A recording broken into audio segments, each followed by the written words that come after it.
Dans ce tutoriel, nous allons détailler les différents paramètres permettant de personnaliser la numérisation. Cliquez sur le bouton Modifier pour accéder aux paramètres de la DMATBox. Le champ Commentaires vous permet de saisir des informations sur la DMATBox, informations qui apparaîtront sur votre page d'accueil Connect. Vous pouvez par exemple entrer le nom du client équipé avec cette DMATBox, client A. Le libellé s'affichera sur la DMATBox si elle est associée à différents comptes cloud et permettra d'accéder aux services de numérisation. Ici, Mon expert. Le répertoire de destination est le répertoire de base où seront stockés les documents scannés avec tous les services ci-dessous.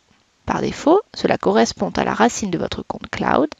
Vous pouvez saisir plusieurs sous-répertoires séparés par un caractère /. Notez que les répertoires seront créés sur votre compte cloud s'ils n'existent pas. Vous pouvez ainsi définir un répertoire dédié à votre client, saisissons client A. Passons à présent au réglage de la numérisation. Le libellé du service s'affiche sur la DMATBox dans la liste des services. Il suffit de sélectionner ce nom sur la DMATBox pour numériser selon les caractéristiques définies pour ce service. Définissons par exemple un service pour numériser les factures de vente, appelons-le facture vente.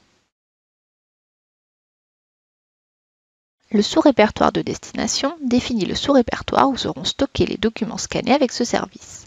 Si le sous-répertoire est non renseigné, les documents seront stockés dans le répertoire de destination du compte. Vous pouvez saisir plusieurs sous-répertoires séparés par un caractère /. Notez que les répertoires seront créés sur votre compte cloud s'ils n'existent pas. Vous pouvez ainsi définir un sous-répertoire par service de numérisation. Ici, les factures seront stockées dans le sous-dossier facture vente du dossier client A. Le document original est le document brut tel que numérisé par la DMATBox. Le document amélioré a été recadré et l'éventuel biais corrigé.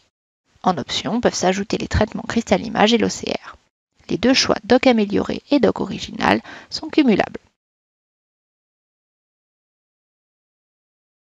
Vous pouvez choisir la résolution de numérisation qui définira la qualité de l'image. Vous avez le choix entre 200, 300 ou 600 dpi. 300 dpi étant le meilleur compromis entre la qualité et la taille du fichier. En 200 dpi, la taille du fichier numérisé sera plus faible pour une qualité moindre. En 600 dpi, vous obtiendrez un fichier de meilleure qualité pour une taille plus importante. Le mode de numérisation permet de numériser en couleur ou en gris. Crystal-Image est la technologie brevetée permettant d'améliorer vos documents. Elle comporte différents réglages selon le résultat souhaité.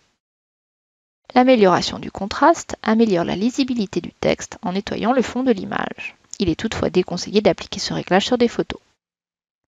La suppression des pages blanches détecte les pages vierges sur le recto ou le verso de la feuille et les supprime.